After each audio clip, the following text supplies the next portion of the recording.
Hello, so in this video, we'll be having a quick overview of Rasa and few of its basic concepts. So before diving into the concepts, let's see how to build a Rasa bot, how to start building a basic Rasa bot. Before building a bot, we need to install Rasa. And before installing Rasa, we need to create a virtual environment to isolate all the dependencies from the Python global environment. So for that, we can just give the command as python -m venv, that is virtual environment, dot backward slash, and you can give any virtual environment name as you wish and just press enter. Then it will create a new virtual environment. I have already created one, so I'm not going to do it again. Then after creating the virtual environment, we need to activate it. And to activate that, the command would be dot backward slash the virtual environment name. In our case, I did it as venv itself slash scripts slash activate.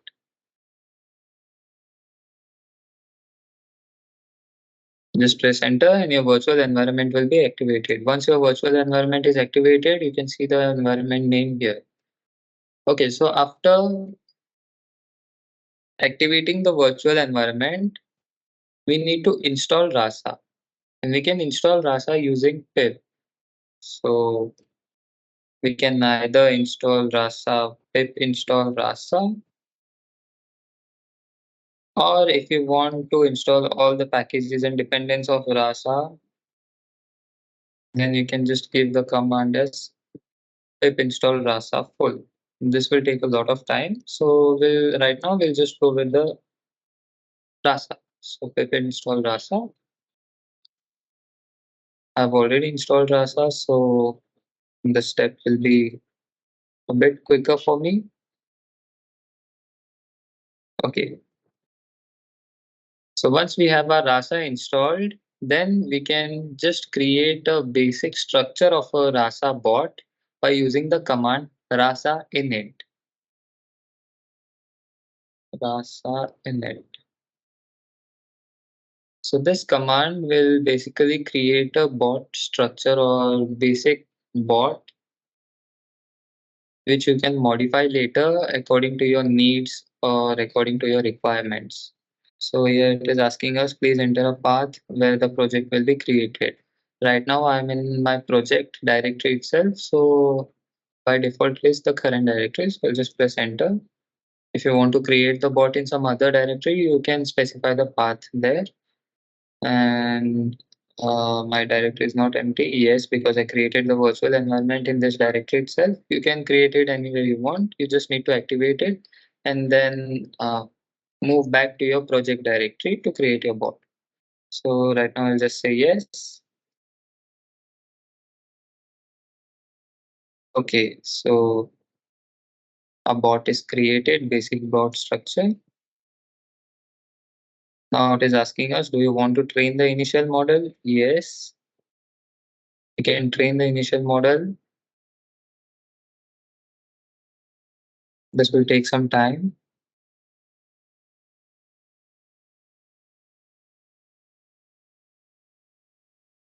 The model gets trained on the depending on the different components that we mentioned in our config.yaml file. Initially, they have few components like the diet classifier, the entity synonym mapper, then the response selector. It gets trained on all the components for like 100 epochs. For some, it takes 120 epochs as well. Like for here, it is for TED policy, it was trained for 120 epochs.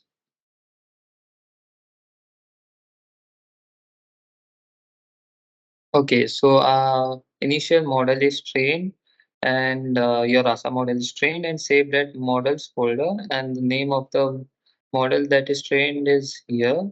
It gives a random name. You can check it here.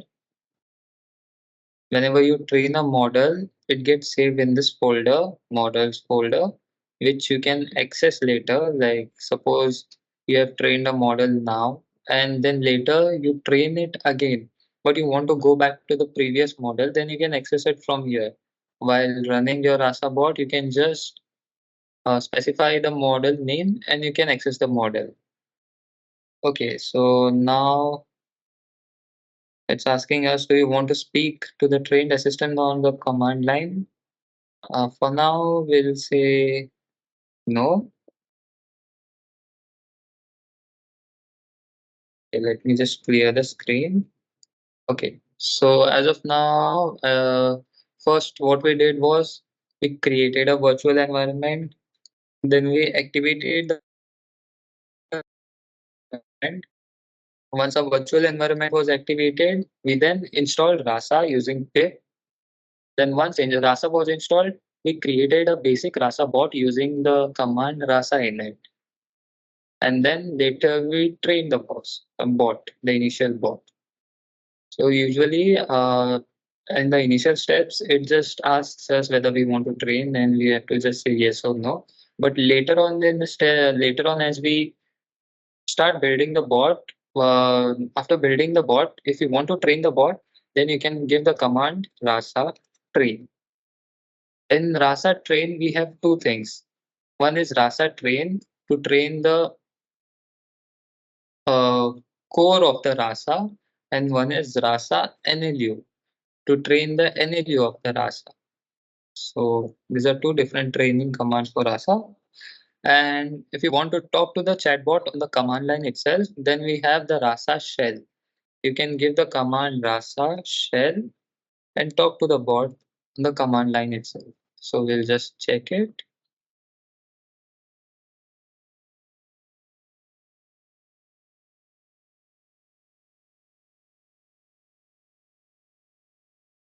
Yeah, so one important thing to note is the Rasa server always runs on the local host port 5005.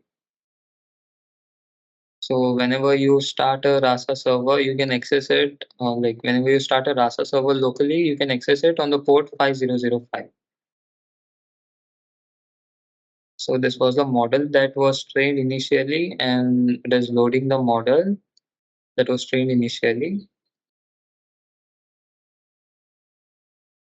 If we don't specify the model name, then by default it takes the latest model. But if you want to work with a specific model or the previous version of the model, then you can just give this flag as minus and models and specify the model name. Okay, so our bot is loaded. Type a message and press enter. So we'll just say hello.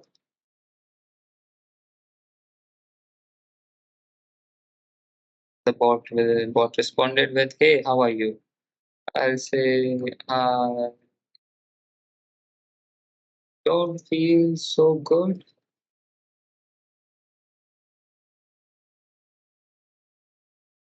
Okay, great, carry on. What if I say I feel sad? It's saying here is something to cheer you up, and it is giving us an image link. Did that help you? Yes. So because we are right now on the command line, this image is not getting processed. But once we integrate this chatbot into any chatbot UI interface or chatbot widget, then this image will get processed. Let me just open and show you what is this image. Yeah, it's a cute tiger image. This will pop up in your chatbot widget. Coming back to the bot, let's terminate this. Okay. So that were the few commands that we can use. Now coming back to the bot's components or the files and folders that we have in our Rasa bot, we'll start from here. First is our actions folder. In this actions folder, we have one is the init.py. We'll come back to that later, but the important file is our actions.py file. So here we have the actions.py file. I'll explain this what is later. What is this? I'll explain later. First, let me tell you. Let me tell you what is there in this data folder. In this data folder, we have three files. One is the NLU, one is the rules, and one is the story. These are the training data for a chatbot. So first is a NLU. NLU in NLU, we give the training data for the chatbot to understand the intents. Like suppose, for example, we have a greet intent. So what is a greet intent? How will the bot understand? For that, we need to provide training data for the bot, which we do in a NLU. We specify the intent name and we give few examples. For greet intent, we have hey, hello, hi, and so on. Then we one more intent we have as intent goodbye. So see you, goodbye, see you later, good night, goodbye, so on. So whenever a user says hey, hello, or good morning, or good evening, whatever from these things, the bot will recognize it as a great intent because we have trained it with that intent and training data. Similarly, for goodbye and other intents also, we can specify as many intents as we want and we can provide as many examples as we want. The more the examples, the better the bot will get trained and the better the bot will give the results. So this was our NLU file. The next we have the rules.yaml file. This file specify in this file we can specify some set of rules which the bot has to perform. Like suppose whenever a user says goodbye, here we have a rule saying say goodbye anytime the user says goodbye. So the rule says that whenever intent goodbye is triggered, whenever user says goodbye, goodbye or see you later, the intent goodbye is triggered. So whenever the intent goodbye is triggered, then the bot has to perform the utter goodbye action. It can't perform any other action apart from that. So these are the like set of rules that the bot has to perform. It can't be changed. Whenever user says goodbye, the bot won't say hi, hello, or anything. If you specify it in the rules file, then whenever user says goodbye, it has to say utter goodbye. It will say utter goodbye. Apart from that, it won't do anything. Similarly, for say I am a bot anytime the user challenges. So bot challenge intent bot challenge is triggered whenever a user asks the bot that who are you, what are you. That time the bot challenge intent is triggered, and if that intent is triggered, then the bot has to perform the action utter I am a bot. So it will say I am a bot. So rules.yaml file has a set of rules that the bot has to follow.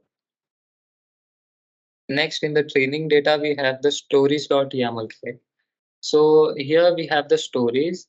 These are the stories which are created based on the user's interaction with the bot. So right now we have a story here. We will just go through it. Story happy path. So steps are whenever intent greet is triggered, the bot will utter greet. The bot will perform the action utter greet. Then if the user says I am happy, the intent mood great will get triggered. And once the intent mood great is triggered, then the bot will perform the action utter happy. Like okay, fine, good, something like that. Then we have a sad path. In the sad path, whenever user says good morning, hey, hello, then the bot will ask the user, hey, how are you? That is utter greet. Then if the user says, I am sad, then the intent mood unhappy will get triggered. In the case of mood unhappy, then the next action to perform will be bot will utter cheer up, like it was showing us the image, and then the bot will ask, did that help? If we say yes, confirm, affirm, then it will perform the action utter happy.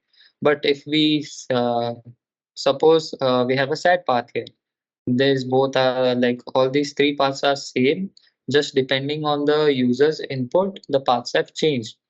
Like for example, after utter great in happy path, if the user said he was happy, if the mood great intent was triggered, then it would perform utter happy action. But if after utter greet, if the user would say, I am not happy, mood unhappy intent would be triggered and it would perform some other actions. Then after when the bot asks the user, utter that did that help? If the user says yes, then it will perform the action utter happy. But if the user says no, it will perform the action utter goodbye. So stories are something we can specify that the bot can follow. We can specify as many stories as we want. Now you might be wondering what is the difference between stories and rules. So when it comes to stories, stories will be like the bot will decide the bot has the right to decide which story or which story to follow. It follows the stories depending on the user's input. Like for example, if the user would say I am happy, it would just utter happy. But if the user would say I am sad, then the bot would like utter cheer up. Then it would ask, did that help? Then it would, if the user would say yes, then it would like perform utter happy action. This changes depending on the user's input, if the story path. But when it comes to rules, if you have specified some rules, uh, irrespective of the user's input, the bot will follow these actions. Like if suppose we mention this thing in our rules.yaml file, then the bot will utter greet. Whenever intent greet is triggered, the bot will utter greet. Once the bot utters greet, no matter what the user says, whether he is happy, whether he's sad, no matter what he says, the next action that the bot would perform is that action that we have specified in the rules. Suppose we have specified utter happy. Even if the user says I am not happy, the bot would perform utter happy action. So that is the difference between rules.yaml file and stories.yaml file. Stories change depending stories. If we specify paths in the stories, then the bot decides which story to choose or which path to move on depending on the user input. But once we specify it in the rules.yaml file, the bot strictly follows the actions that we have mentioned in the rules.yaml file. It won't change the action depending on the user's input. It will strictly follow the actions until and unless all the actions are completed. Okay, so this was the training data part.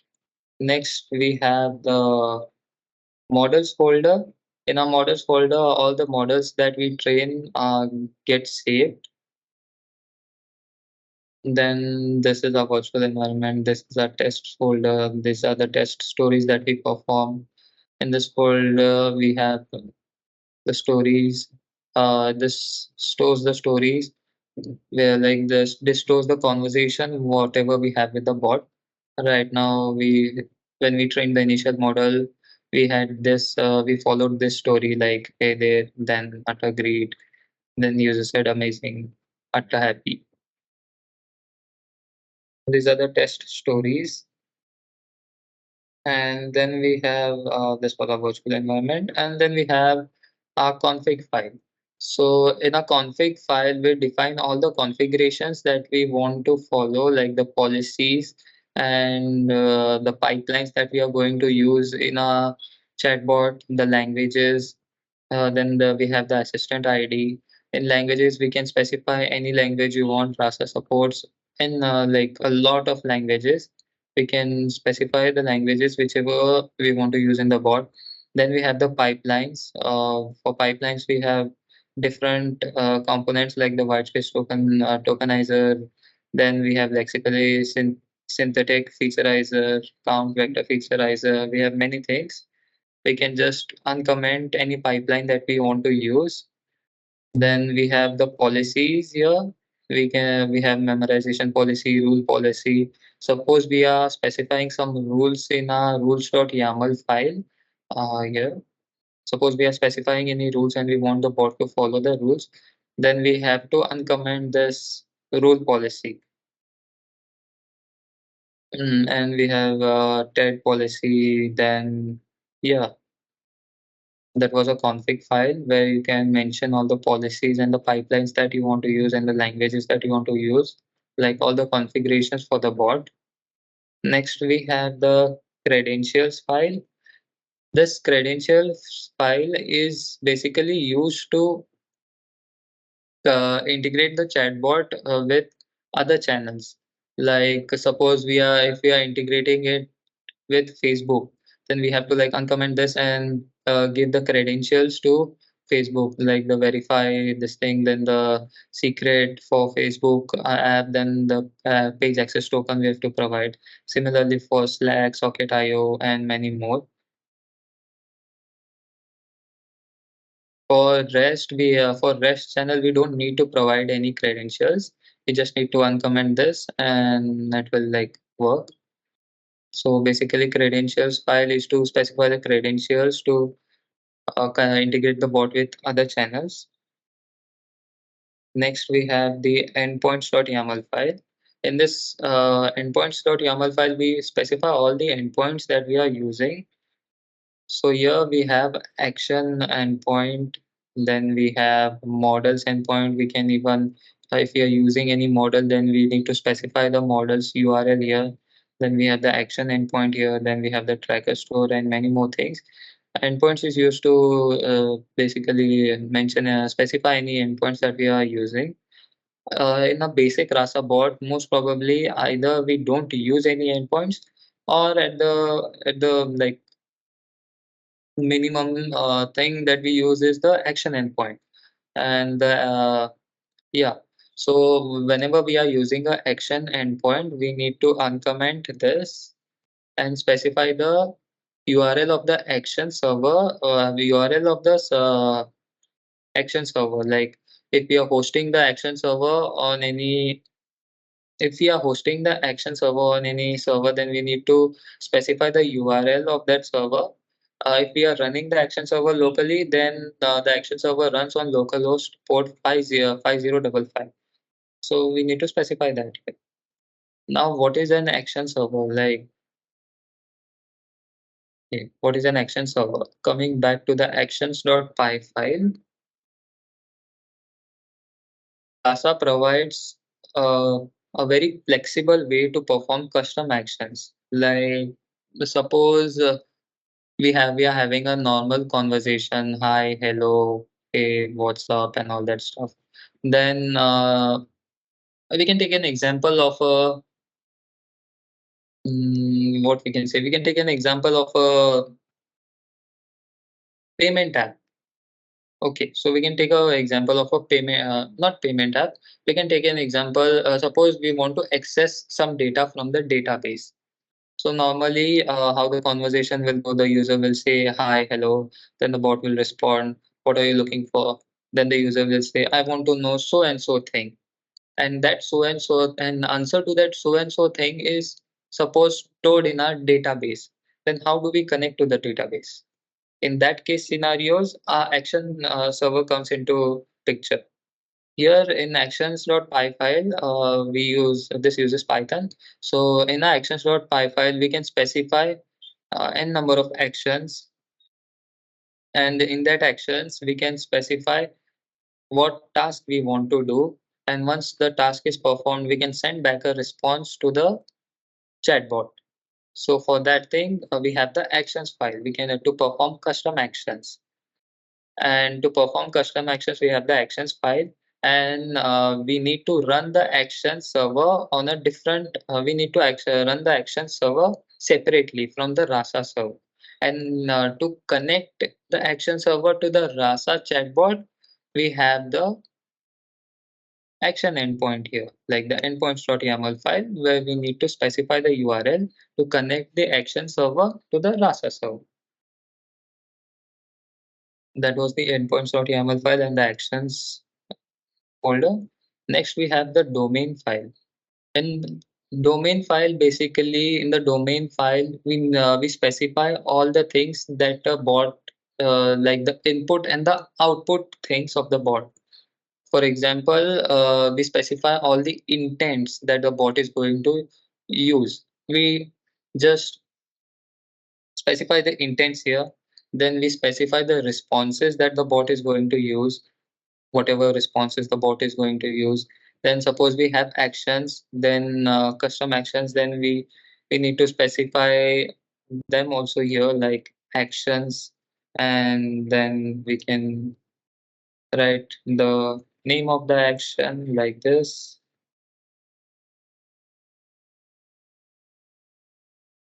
We can specify the action also here, and we can specify utterance is also here, like whatever the bot will say or whatever the bot will respond with. Utter cheer up, utter did that help. We have intents and everything that we are going to use in our bot. We need to define that in our domain file. One thing we need to like interesting thing we can see here is the responses, how we define the name of the responses. Like here we have utter greet. This is for the greet intent. So most probably, like mostly we specify the utterances as utter and the intent name or the action name that we want to perform. Utter cheer up, then utter did that help. So it starts with utter, then next we go on with whatever the response is for. That is the naming convention that we use in Rasa.